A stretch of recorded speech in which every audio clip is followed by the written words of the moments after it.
Hello and welcome to another episode of Here Today, Storm Tomorrow for January the 26th, 2015.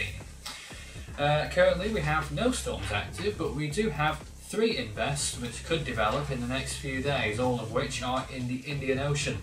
But first, before we go on to those, let's take a look around the world what's going on right now. First of all, the Eastern Pacific, we've got some heavy rain going on over Mexico, and there's a front extending from the central part of the Eastern Pacific all the way towards Atlantic Canada, British Columbia and whatnot. So that's what's going on over there. Obviously no tropical systems at this time of year. The Atlantic, we do have a front over there at the moment, just off the coast of Newfoundland, over the central part of the ocean. We also have, in the United States, I'm sure a lot of our viewers over there are aware, that there are blizzards on the way for the northeastern part of the country. Of course, that's nothing in relation to tropical storms at all, but just thought that would be interesting to point out.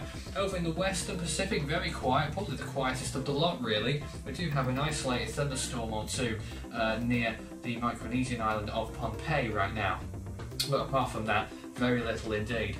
And in the Indian Ocean, that's probably the most active by contrast, where we have at least three systems, 3 of them designated as invests, 1 over Madagascar, just making landfall I suppose you could say there. There are also 2 low pressure systems out in the open Indian Ocean as well.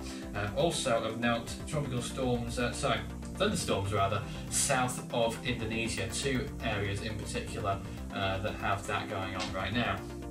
And in the Australian region and the South Pacific, there are virtually no areas of interest whatsoever.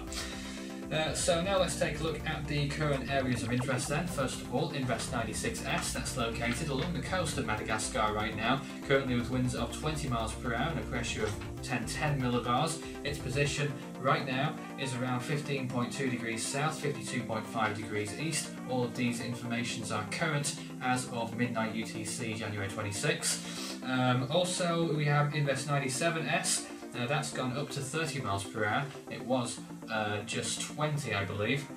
And that one has a pressure of 1004 millibars, located at 15.8 degrees south, 81.3 degrees east. And Invest 98S as well, with winds of 25 miles per hour. That's also up. A pressure of 1007 millibars at 15.3 degrees south, 70 degrees east, which is of course closer back than 97S. 97S is the one furthest towards the east, towards Australia. So let's take a look now at, well, there are no warnings in effect of course for many of these systems, though in Madagascar of course you should be prepared for possible flash flooding as a result of Invest 96S, because there are heavy thunder, heavy rainfall and some perhaps intense thunderstorms as well going on as a result of that storm and its flare-ups associated with that at the moment. But let's take a look at the satellite imagery. As I said, with Invest 96S, that flare-up going on, you can see on your screen right now on the satellite imagery. 97S, you can see that storm there wrapping around, I suppose you could say. Still fairly disorganised, has to get its act together. You can see 3 or 4 discernible blobs. I suppose it's a matter of time to see whether they come together and organise into something bigger. 98S, very much the same story as well, looking a little bit more weak though than 97S. Central core you can see there, and a few spiral bands perhaps trying to develop too. Looking at the sea surface temperatures as far as they're concerned, they're around 28 degrees Celsius near Madagascar, 82 degrees Fahrenheit. Similar temperatures across much of the tropical Indian Ocean actually, around 28 degrees Celsius or so. 30 degrees along the coast of Australia, the northern coastlines where tropical storms quite often make landfall, 28 degrees further out to sea. And we're also looking at around 30 degrees as well in the equatorial Pacific, around the western half of the Pacific. That's usually the warmest part of the ocean there. So along the equator, South Pacific, near the Solomon Islands and north of there and east of there, 30 degree waters, and very far south of the western Pacific too. And around the Philippines, halfway along downwards, say Samar, downwards from there, 28 degrees Celsius waters for there as well. Looking at the wind shear for the Indian Ocean, you can see around 96s over Madagascar, the eastern part. It's fairly low there at the moment, but of course that system is not likely to form due to land interaction.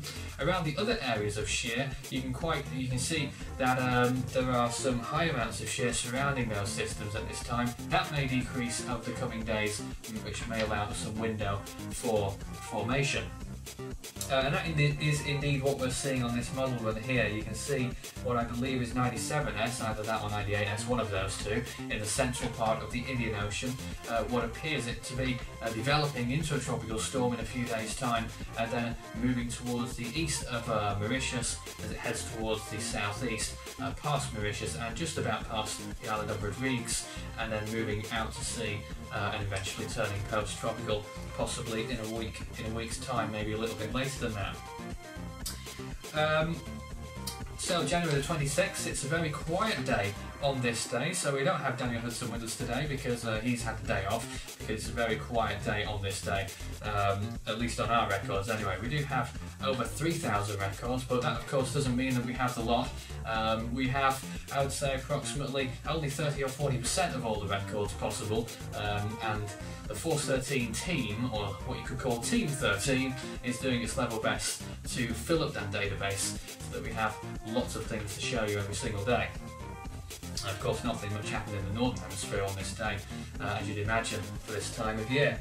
As far as predicted season is concerned, yes, we still don't have the tables yet, but you can submit your own prediction on predicted season. Just search on the website force13.com/PAS2015.html, and even though the pages don't always update your scores, of course your predictions, the numbers you submit on there, and your actual score is put on the database, and eventually will show up at some point. So they don't go off into the internet abyss, they do get stored.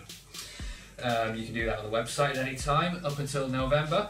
So let's take a look now at the storm totals for this day.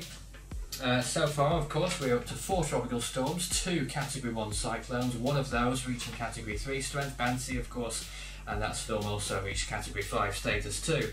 In terms of tropical storms, we are 2 behind 2014 and 2013 for this day of the year. We are, though, equal to 1996 and 1992, which were the 2 busiest years on record for tropical storms, so there's still a long way to go yet. Of course, we had our first Category 5 storm, Bansi, on the 18th of January, which was far before any of the 4 seasons that I've mentioned. 1992 came in second place with its first Category 5 storm forming on March the 8th. And just one comment to comment on, I suppose you could say. Hurricane Tracks and Info, quite a few days ago now, wanted to know about whether we are accepting hypothetical hurricane season submissions. Officially no, but you can submit your own requests personally to me, and I'll at least have a look at them and perhaps get back to you about at least making a map for it, but it seems that animations probably will not be created at this time. And now we're going to take you onto our extra feature, which is the 2010 hurricane season as we saw it in the Atlantic. Hope you enjoy that, and I hope to see you again tomorrow. Thanks for watching. Well, it appears I've misplaced the 2010 season, so instead we'll be watching the 2012 Atlantic hurricane season instead.